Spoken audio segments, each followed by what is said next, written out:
안녕하세요. 장마 막바지에 들었고요.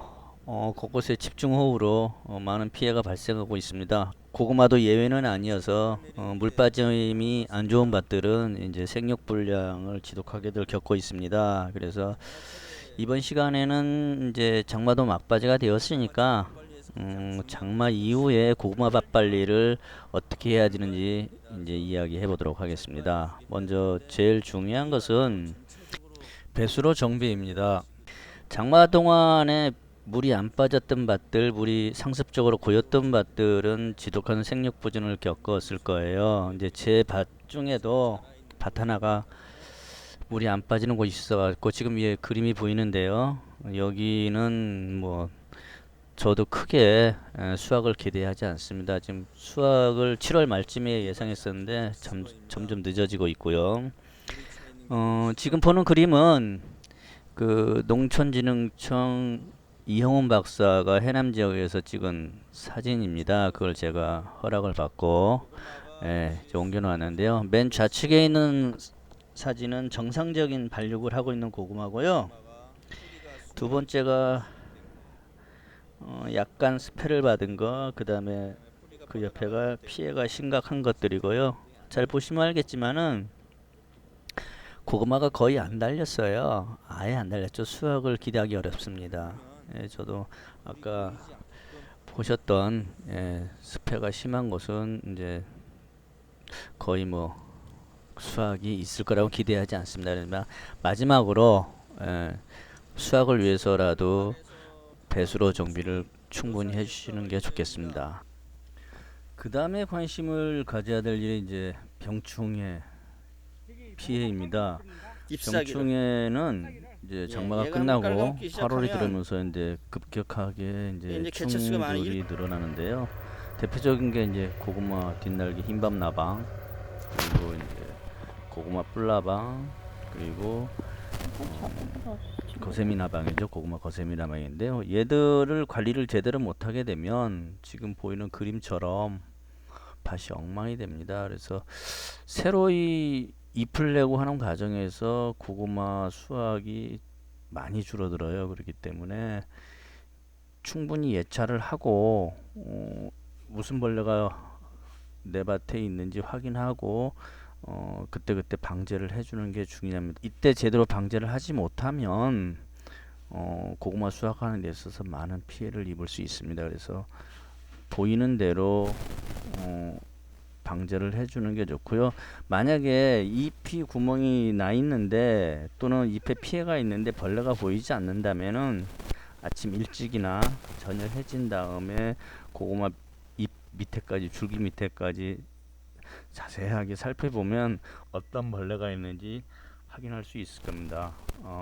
고구마를 많이 먹는 벌레로는 이제 뭐 좀 전에 보여줬던 뿔나방, 거세미나방, 이제 뒷날개 흰밥나방 등이 있는데요.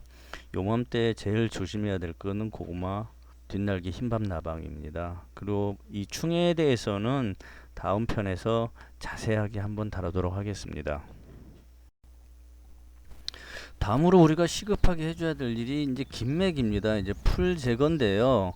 장마 전에 풀을 싹 제거하고 제초 작업을 끝냈어도 올해같이 장마가 이렇게 길게 가면 뭐 비가 계속 오니까 풀도 못 뽑아주고 하다 보면 밭이 엉망이 돼요. 뭐 여름 고구마여가지고 뭐 금방 캘 것 같으면 상관없는데 뭐 10월까지 갈 것들은 다시 풀을 여름풀, 가을풀 싹 걷어줘야 이제 고구마들이 정상적인 발육을 합니다. 제 밭도 지금 장마 전에 이렇게 풀을 싹 제거했던 밭이거든요. 그런데 아우 장마가 끝나니까 또 엉망이 됐어요. 그래서 또 이제 풀적을 해야 되는데 얘네는 어차피 이제 어, 한 10일 이내에 이제 캘 거기 때문에 특별하게 이제 제초 작업은 하지는 않습니다만은 10월에 캘 것들은 제초 작업을 다 해줘야 됩니다. 그래야지만 이 수확량을 보장할 수 있고요. 제초 작업을 했느냐 안 했느냐에 따라서 수확량이 뭐 30에서 50%까지 차이가 보통 나니까요. 왜냐면 풀뿌리가 고구마 뿌리를 감아버리게 되면 고구마들이 크질 못해요. 영양분 다 뺏기고. 그래서 가급적이면 고구마 밭은 깔끔하게 해주는 것이 수확량 증대에 도움이 됩니다. 다음으로 생육이 부진한 밭과 과분무가 의심되는 밭의 이제 처리 문제인데요. 특별하게 습해 피해를 입지 않았는데도 생육이 부진한 경우에는 새로 개간한 밭의 경우에는 아마 인산이 부족해서일 경우가 가장 많고요.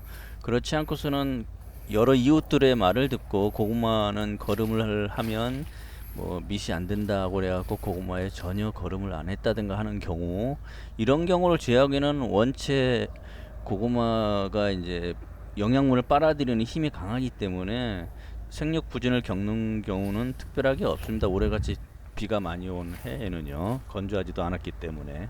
그래서 생육 부진이 의심될 때는 뭐 아미노산이 풍부한 액비 또는 영양제죠. 영양제를 연면 시비해 주거나 영양 성분이 골고루 돼 있는 고구마 전용 비료에 준하는 것들, 이런 비료를 이제 추비로 주는 것이 좋은데요. 제가 이 자리에서는 특별하게 어떤 뭐 브랜드명을 말씀드릴 수는 없고, 가까운 농협이나 농약상에서 추천을 받아서 살포하시면 좋을 것 같습니다.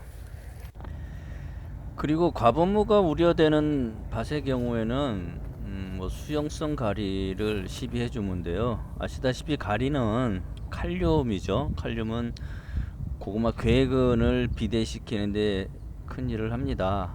그런데 일단 과분무가 진행되면 뚜렷한 해결책은 사실 없어요.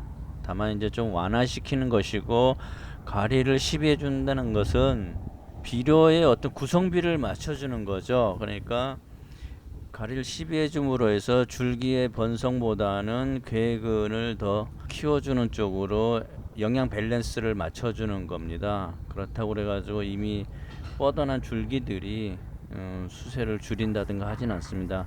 특히 너무 줄기가 번성하다고 해서 뭐 고구마가 안 될 것 같으니까 고구마 일줄기를 쳐내버린다든가, 너무 빨리 순 억제제, 고구마 순 억제제를 쳐버린다든가 해서 그 광합성 하는 일 자체까지도 지장이 가면 안 돼요. 그래서 순 억제제는 맨 마지막에 수확하기 45일 또는 30일 전에 순 억제제와 금비대제를 같이 쳐주는 게 좋은 거지. 뭐 지금 벌써부터 고구마 생육 중기인데 뭐 순을 잘라준다든가 순 억제를 한다든가 하는 행위는 고구마 수확량을 늘리는데 조금도 도움이 되지 않는다고 생각합니다. 오늘은 이상 간단하게 장마철 막바지에 이르러서 이제 고구마 밭에서 해야 할 일들을 간단하게 정리해 보았습니다. 다음번에는 병충해에 관련된 이야기를 좀 심도 있게 해보도록 하겠습니다. 들어주셔서 감사합니다.